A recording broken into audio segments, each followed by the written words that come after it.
രാജ്യം ഇതുവരെ കാണാത്ത അതിരൂക്ഷമായ തൊഴിലാളി പ്രക്ഷോഭത്തിനാണ് ഏപ്രിൽ 13-ന് നോയിഡയിലെ തെരുവുകൾ സാക്ഷിയായത്. വ്യവസായ മേഖലയിലെ തൊഴിലാളികൾ മുദ്രാവാക്യം വിളികളോടെ എത്തി തെരുവുകളെ സ്തംഭിപ്പിച്ചു. അതിശക്തമായ ലാത്തിചാർജിനെ തുടർന്ന് വാഹനങ്ങൾ നശിപ്പിക്കപ്പെട്ടു, കടകൾ തല്ലി തകർക്കപ്പെട്ടു. ഡൽഹിയോട് ചേർന്നുള്ള ഓട്ടോ പാർട്സ്, തുണി വ്യവസായ മിൽ, ഇലക്ട്രോണിക്സ് എന്നിവയുൾപ്പെട്ട ചെറുകിട വ്യവസായ യൂണിറ്റുകളിൽ പണിയെടുക്കുന്നവരായിരുന്നു പ്രക്ഷോഭകരിൽ ഏറെ പേരും. ജീവിതാവസ്ഥകളായിരുന്നു അവരെ തെരുവിലെത്തിച്ചത്. 10 മുതൽ 12 മണിക്കൂർ വരെ പണിയെടുത്താൽ അവർക്ക് കിട്ടുന്നത് പ്രതിമാസം 10,000 മുതൽ 15,000 രൂപ വരെ മാത്രം.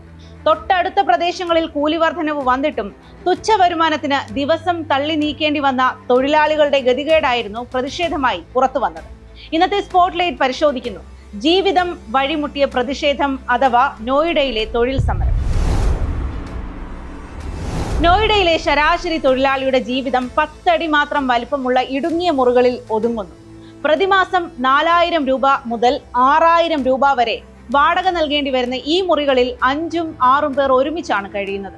ശുദ്ധമായ കുടിവെള്ളമോ മതിയായ ശുചിമുറികളോ ഇല്ലാത്ത ഇവിടങ്ങളിൽ പടരുന്ന രോഗങ്ങളും പോഷകാഹാരക്കുറവും ഇവരുടെ നിത്യ സഹചാരികളാണ്. പാചകത്തിന് ഗ്യാസ് കൂടി വാങ്ങേണ്ടി വന്നാൽ നീക്കിയിരിപ്പ് എന്നതില്ലാതാകും. 10 മുതൽ 12 മണിക്കൂർ വരെ വ്യവസായ യൂണിറ്റുകളിൽ പണിയെടുത്താൽ അവർക്ക് ലഭിക്കുന്നത് പ്രതിമാസം 10,000 മുതൽ 15,000 രൂപ വരെ മാത്രമാണ്. ആകാശം മുട്ടുന്ന കെട്ടിടങ്ങളും അത്യാധുനിക ഫാക്ടറികളും നിറഞ്ഞ നോയിഡ എന്ന നഗരത്തിന്റെ ചക്രം തിരിക്കുന്നത് ലക്ഷക്കണക്കിന് വരുന്ന ഈ കുടിയേറ്റ തൊഴിലാളികളാണ്. തുച്ഛമായ ശമ്പളത്തിൽ നിന്ന് വലിയൊരു ഭാഗം വാടകയ്ക്കും ഭക്ഷണത്തിനുമായി മാറ്റിവെക്കുമ്പോൾ നാട്ടിലെ കുടുംബത്തിന് അയച്ചു നൽകാൻ ഇവർക്ക് മിച്ചമുണ്ടാകുന്നത് വളരെ ചെറിയൊരു തുക മാത്രമാണ്.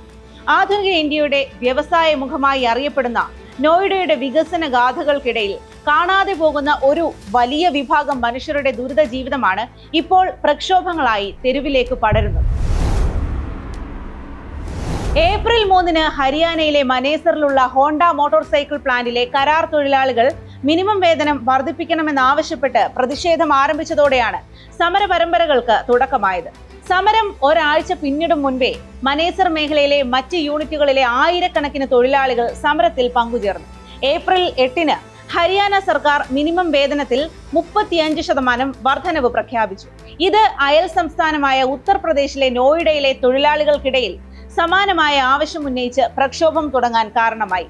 നോയിഡയിലെ ഫേസ് 2 സെക്ടർ 60, 62 എന്നിവിടങ്ങളിൽ തൊഴിലാളികൾ സംഘടിക്കുകയും സമാധാനപരമായി സമരങ്ങൾ തുടങ്ങുകയും ചെയ്തു. ഏപ്രിൽ 13-ന് തിങ്കളാഴ്ച നോയിഡയിലെ 80-ലധികം സ്ഥലങ്ങളിലായി 45,000-ലധികം തൊഴിലാളികളാണ് പ്രത്യേകിച്ച് നേതാക്കളൊന്നുമില്ലാതെ പ്രക്ഷോഭത്തിന് ഒറ്റക്കെട്ടായി സമരമുഖത്തെത്തിയത്. പക്ഷേ പ്രതിഷേധം നിയന്ത്രണാതീതമാകുകയും വാഹനങ്ങൾ അഗ്നിക്കിരയാക്കുകയും ഫാക്ടറികൾക്ക് നേരെ കല്ലേറുണ്ടാകുകയും ചെയ്തു. നോയിഡ, ഗ്രേറ്റർ നോയിഡ എക്സ്പ്രസ് വേയും DND ഫ്ലൈവേയും മണിക്കൂറുകളോളം തടസ്സപ്പെട്ടു. സംഘർഷം പിറ്റേന്നും തുടരുകയും സെക്ടർ 80 ഉൾപ്പെടെയുള്ള സ്ഥലങ്ങളിൽ പോലീസുമായുള്ള ഏറ്റുമുട്ടലുകൾക്ക് സാക്ഷ്യം വഹിക്കുകയും ചെയ്തു. പോലീസ് ലാത്തിചാർജും ടിയർ ഗ്യാസ് ആക്രമണവും നടത്തി. തൊഴിലാളികളെ താമസ സ്ഥലത്തു നിന്ന് ജാമ്യമില്ലാ വകുപ്പ് പ്രകാരം അറസ്റ്റ് ചെയ്ത് അജ്ഞാത കേന്ദ്രങ്ങളിലേക്ക് മാറ്റി. ഏപ്രിൽ 15 മുതൽ 18 വരെ ഉണ്ടായ സംഘർഷങ്ങളിൽ 300-ലധികം തൊഴിലാളികൾ അറസ്റ്റിലായി. വൈകാതെ മുഖ്യമന്ത്രി യോഗി ആദിത്യനാഥിന്റെ നിർദ്ദേശപ്രകാരം തൊഴിലാളികളുടെ മിനിമം വേതനം 2,500 മുതൽ 3,000 രൂപ വരെ വർദ്ധിപ്പിച്ച് ഉന്നതതല സമിതി ഉത്തരവിറക്കി. സംസ്ഥാന സർക്കാർ നേരിയ വേതന വർധന പ്രഖ്യാപിച്ചെങ്കിലും അംഗീകരിക്കാൻ തയ്യാറാകാതെ തൊഴിലാളികൾ സമരം തുടരുകയാണ്. ഗാസിയാബാദ്, നോയിഡ എന്നീ 2 ജില്ലകളിലെ അവിദഗ്ധ തൊഴിലാളികളുടെ കുറഞ്ഞ വേതനത്തിൽ 21%, സംസ്ഥാനത്തെ മറ്റ് നഗരപ്രദേശങ്ങളിലെ അവിദഗ്ധ തൊഴിലാളികൾക്ക് 15% എന്നീ ക്രമത്തിലാണ് സംസ്ഥാന സർക്കാർ വർധനവ് പ്രഖ്യാപിച്ചത്. ശേഷിക്കുന്ന പ്രദേശങ്ങളിൽ വെറും 9% വർധനവ് മാത്രമേ ഉണ്ടാകൂ.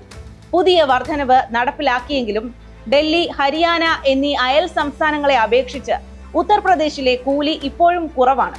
ഡൽഹിയിൽ മിനിമം വേതനം 18,000-ന് മുകളിലാണ്. ഹരിയാനയിൽ അവിദഗ്ധ തൊഴിലാളികൾക്ക് 15,220 രൂപയാണ് പ്രതിമാസ വേതനം. പുതിയ ശമ്പള വർധനവിന് ശേഷം 2026 ഏപ്രിൽ മുതൽ നോയിഡയിലെ അവിദഗ്ധ തൊഴിലാളികളുടെ പ്രതിമാസ വരുമാനം 11,313 രൂപയിൽ നിന്ന് 13,690 രൂപയായി വർദ്ധിച്ചു. വിദഗ്ധ തൊഴിലാളികൾക്ക് 13,940 രൂപയിൽ നിന്ന് 16,868 രൂപയാക്കുകയും ചെയ്തു. സർക്കാർ പ്രഖ്യാപിച്ച വർധനവ് അംഗീകരിക്കാൻ ചില സംഘടനകൾ തയ്യാറായെങ്കിലും ഹരിയാനയ്ക്ക് തുല്യമായ ശമ്പളം വേണമെന്ന ആവശ്യത്തിൽ ഒരു വിഭാഗം തൊഴിലാളികൾ ഇപ്പോഴും ഉറച്ചു നിൽക്കുകയാണ്. സംഘർഷ സാധ്യത കണക്കിലെടുത്ത് വ്യവസായ മേഖലകളിൽ കനത്ത പോലീസ് സുരക്ഷ തുടരുന്നു. സമരത്തിന് പിന്നിൽ അന്താരാഷ്ട്ര ഗൂഢാലോചന എന്നാരോപിച്ച് UP സർക്കാർ അന്വേഷണത്തിനായി ഉന്നതതല സമിതിയെ നിയോഗിച്ചു. ആദ്യഘട്ടത്തിൽ നേതാക്കളില്ലാതെയായിരുന്നു പ്രക്ഷോഭം മുന്നോട്ട് നീങ്ങിയതെങ്കിലും CITU, AITUC ഉൾപ്പെടെ തൊഴിലാളി സംഘടനകൾ പിന്നീട് സജീവമായി നിലകൊണ്ടു. കസ്റ്റഡിയിലെടുത്ത് CITU നേതാക്കളെ കാണാനെത്തിയ CPIM general secretary MA baby അടക്കമുള്ള CPIM CITU സംഘത്തെ UP പോലീസ് വഴിയിൽ തടഞ്ഞതും നേതാക്കൾ പ്രതിഷേധിച്ചതും വാർത്തകളിൽ ഇടം പിടിച്ചു. മോദി സർക്കാർ കൊണ്ടുവന്ന തൊഴിലാളി വിരുദ്ധ നിയമങ്ങൾ തൊഴിൽ മേഖലയിൽ കടുത്ത ആശങ്കയാണ് ഉയർത്തുന്നത്. 4 ലേബർ കോഡുകൾക്ക് കേന്ദ്രം അംഗീകാരം നൽകിയെങ്കിലും പൂർണ്ണമായും നടപ്പാക്കിയിട്ടില്ല. തൊഴിലാളികൾ സംഘടന രൂപീകരിക്കുന്നതടക്കം തടഞ്ഞ് അവകാശ പോരാട്ടങ്ങളെ ഇല്ലാതാക്കാനും ജോലി സമയം വർദ്ധിപ്പിച്ച് ചൂഷണം ശക്തമാക്കാനും പുതിയ തൊഴിൽ ചട്ടങ്ങൾ വഴിവെക്കുന്നുണ്ട്.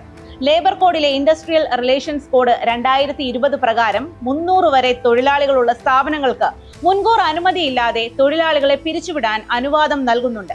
ഏതായാലും പുതിയ തൊഴിൽ ചട്ടങ്ങൾ നടപ്പാക്കുന്ന തിരക്കിൽ നോയിഡയിലെ തൊഴിലാളി പ്രതിഷേധം ഉയർത്തുന്ന ചോദ്യങ്ങൾ തിരിച്ചറിയേണ്ടതുണ്ട്. അടിസ്ഥാന അവശ്യ വസ്തുക്കളുടെ വിലയിൽ ഗണ്യമായ വർധനയുണ്ടായിട്ടും 10 വർഷമായി പല സംസ്ഥാനങ്ങളിലും മിനിമം വേതനം പരിഷ്കരിച്ചിട്ടില്ല എന്നതാണ് വസ്തുത. മിക്ക വ്യാവസായിക കേന്ദ്രങ്ങളിലും അടിസ്ഥാന സൗകര്യങ്ങളില്ലാത്ത അപകടകരമായ സാഹചര്യങ്ങളിൽ അവർക്ക് തൊഴിലെടുക്കേണ്ടി വരുന്നു. ജോലി സമയം വർദ്ധിപ്പിച്ച് വേതനം ചുരുക്കി മനുഷ്യന്റെ അധ്വാനത്തെയും അവന്റെ ജീവിതത്തെയും വില കുറച്ചു കാണുമ്പോൾ എന്തു സംഭവിക്കും എന്നതിന്റെ നേരുദാഹരണമാണ് നോയിഡയിലെ പ്രക്ഷോഭത്തിൽ കണ്ടത്.